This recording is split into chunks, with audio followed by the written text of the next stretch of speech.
Welcome friends. दोस्तों स्वागत है आपका यूट्यूब चैनल टारगेट पॉइंट 92 में। दोस्तों टारगेट पॉइंट 92 पर 1000 प्रश्नों की सीरीज शुरू होने जा रही है। अगर आप भी इस प्रश्नों को हल करना चाहते हैं या सीटेट 2021 और यूपी टेट 2021 को पास करना चाहते हैं तो आप हमारे यूट्यूब चैनल पर जुड़ जाइए और नीचे सामने वाला जो लाल बटन है उसको दबाकर सब्सक्राइब कर दें और सामने वाला बेल आइकन भी दबा दें जिससे नोटिफिकेशन आप तक पहुंचती रहे। चलिए शुरू करते हैं। सेट नंबर 1 है ये, और कोई भी क्वेश्चन कन्फ्यूजन हो तो आप कमेंट में ज़रूर बता सकते हैं। चलिए शुरू करते हैं। पहला प्रश्न है, विश्व पर्यावरण दिवस कब मनाया जाता है? तो आप सभी को इसका आंसर तो पता ही होना चाहिए। तो इसका राइट आंसर हो जाएगा ऑप्शन सी 5 जून को। तो ऑप्शन सी राइट है, 5 जून को। नेक्स्ट क्वेश्चन देखते हैं। वृक्षों तथा वनों को काटने के लिए किस प्रकार की हानि होती है? 4 विकल्प हैं। ऑप्शन ए है वायुमंडलीय परिवर्तन, ऑप्शन बी है प्रदूषण का खतरा, ऑप्शन सी है भूमि संरक्षण और ऑप्शन डी है उपरोक्त सभी। तो दोस्तों पेड़ों को वनों को काटने से वायुमंडलीय परिवर्तन भी होगा, प्रदूषण का खतरा भी होगा और भूमि जो है संरक्षण इसका भी खतरा बना रहेगा। तो इस प्रकार ऑप्शन जो है डी सही हो जाएगा। नेक्स्ट क्वेश्चन देखते हैं। निम्न में से किस एक का संबंध पर्यावरणीय सुरक्षा नहीं है? तो ऑप्शन ए है धारणीय विकास, ऑप्शन बी है गरीब कम करना, ऑप्शन सी है वातानुकूलन, ऑप्शन डी है कागज के थैले का प्रयोग। तो पर्यावरण सुरक्षा नहीं है तो इसमें आपका ऑप्शन हो जाएगा ऑप्शन सी जो है वातानुकूलन। ऑप्शन सी करेक्ट हो जाएगा। नेक्स्ट क्वेश्चन देखते हैं। प्रश्न संख्या 4 है, निम्नलिखित वर्षों में से कब पर्यावरण संरक्षण अधिनियम पारित किया गया था? तो ऑप्शन ए है 1982, ऑप्शन बी है 1986, ऑप्शन सी है 1990 और ऑप्शन डी है 1994। तो इसका राइट आंसर क्या होगा? अगर आपको मालूम है आप कमेंट में जरूर बताएं। तो इसका राइट आंसर हो जाएगा ऑप्शन बी 1986। तो ऑप्शन बी करेक्ट हो जाएगा। नेक्स्ट क्वेश्चन देखते हैं। विटामिन ए, डी तथा कैरोटीन के निर्माण में किसकी महत्वपूर्ण भूमिका होती है?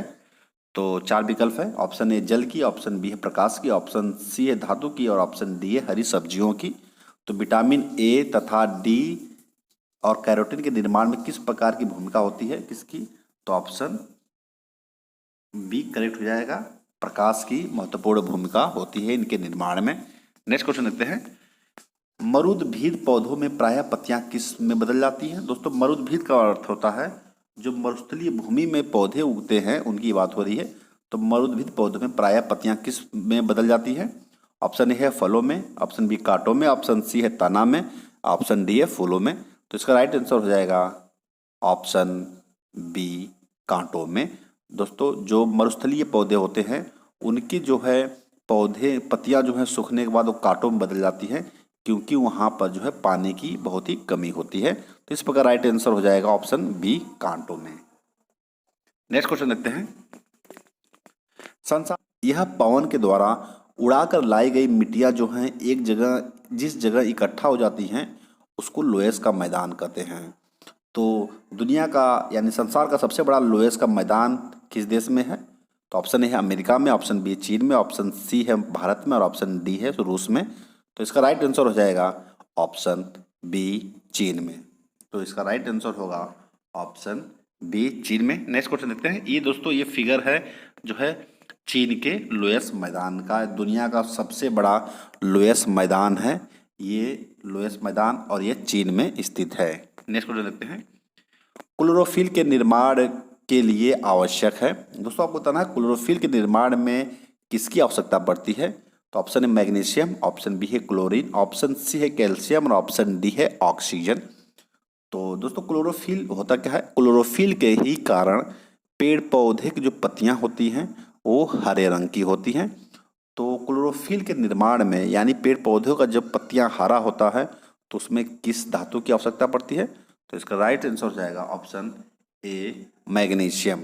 दोस्तों अगर मैग्नीशियम जब क्लोरोफिल में मैग्नीशियम की कमी होने लगती है तो उस समय पत्तियां जो है पीली पड़नी शुरू हो जाती हैं, लास्ट में जो है पूरी तरह पीला होकर सूख जाती हैं और गिर जाती हैं। नेक्स्ट क्वेश्चन देखते हैं। भारत में सर्वाधिक किस प्रकार की मिट्टी का प्रसार है? तो 4 विकल्प है आपके सामने, बलुई मिट्टी, दोमट मिट्टी, जलोढ़ मिट्टी और लेटराइट मिट्टी। तो 4 विकल्प में से इसका राइट आंसर क्या होगा? अगर आपको मालूम है तो आप कमेंट में जरूर बताएं।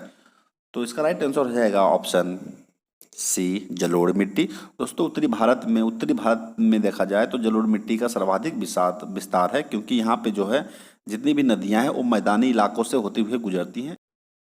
उत्तरी भारत में सबसे ज़्यादा जो है जलोढ़ मिट्टी है, क्योंकि यहाँ की नदियाँ जो हैं एक मैदानी इलाकों से होते हुए गुजरती हैं, जिससे जलोढ़ मिट्टी का पूरा प्रसार है। तो इस प्रकार राइट आंसर हो जाएगा ऑप्शन सी, जलोढ़ मिट्टी। नेक्स्ट क्वेश्चन देखते हैं। नागार्जुन बांध किस नदी पर स्थित है?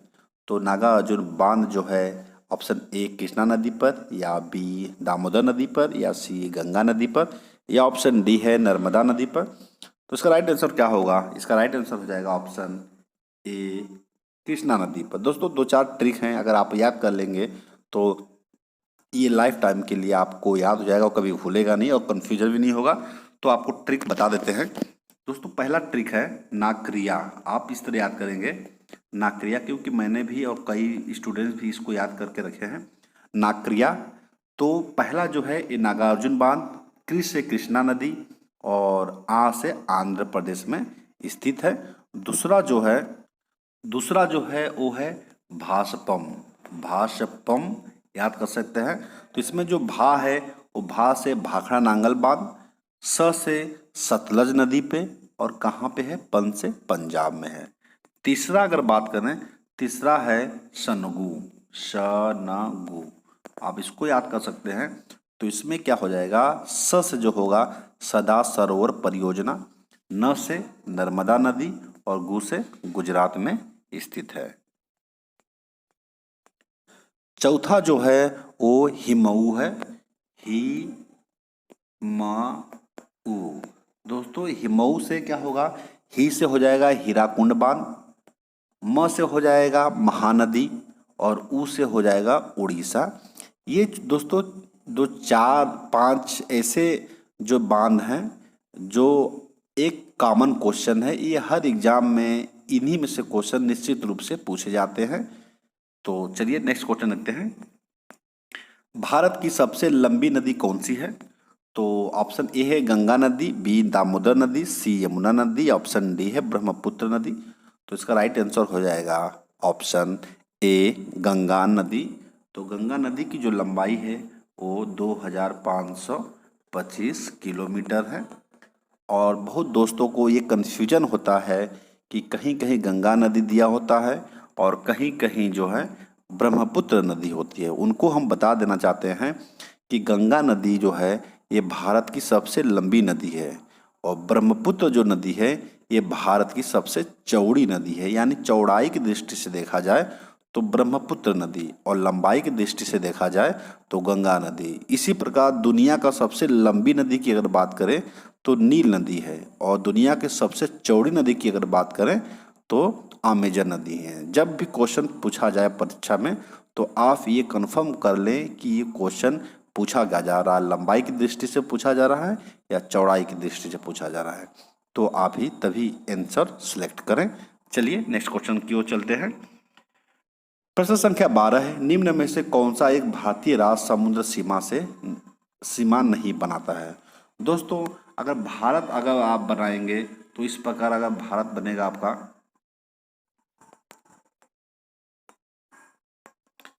दोस्तों सी-टेट की परीक्षा के लिए आपको भारत का मैप, उसके साथ साथ उनके पड़ोसी देशों के नाम, उसके बगल में कौन कौन से सागर हैं, कौन कौन सी खाड़ी है, कौन से, आप सभी भारत के सभी राज्यों को अगर जान जाते हैं तो आप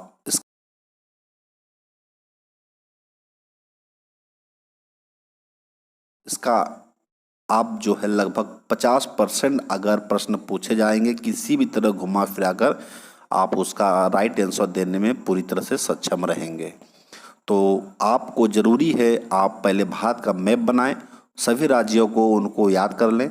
अगर आपको इस पर वीडियो चाहिए तो आप कमेंट में ज़रूर बताएं, मैं आपको जो है भारत के नक्शे के साथ आपको पूरी तरह से समझा दूंगा, जिससे आप परीक्षा में किसी भी तरह क्वेश्चन का उत्तर देने के लिए पूरी तरह सक्षम रहेंगे। तो आपका ये अगर मैप की अगर बात करें दोस्तों, मैप बनाया जाए तो ये भारत है। भारत में देखा जाए तो ये पंजाब है, सॉरी ये गुजरात है, फिर महाराष्ट्र है, गोवा है, ये केरल है, फिर नीचे तमिलनाडु है। दोस्तों इसमें पूछा है भारतीय राज्य समुद्र सीमा से नहीं है, तो महाराष्ट्र जो है समुद्र सीमा से है, कर्नाटक भी समुद्र सीमा से है,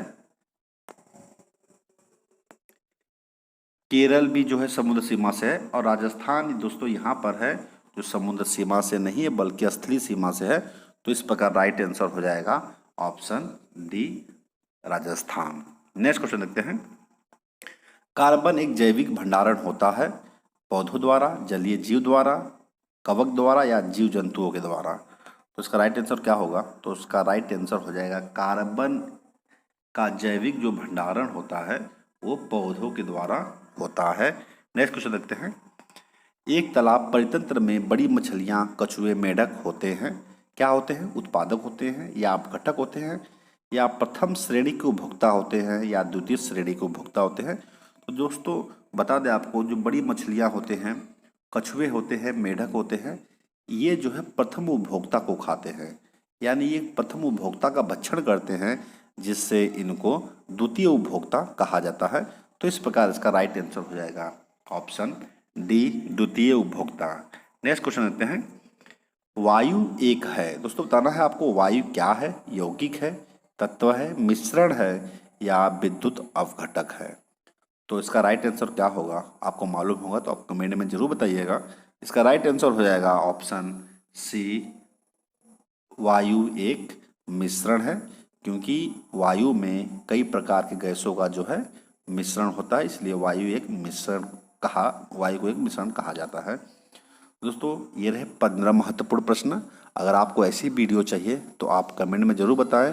दोस्तों अगर वीडियो पसंद आया हो तो लाइक करें, सब्सक्राइब कर दें और दोस्तों के साथ शेयर भी करें। फिर मिलते हैं नेक्स्ट वीडियो में, तब तक के लिए धन्यवाद।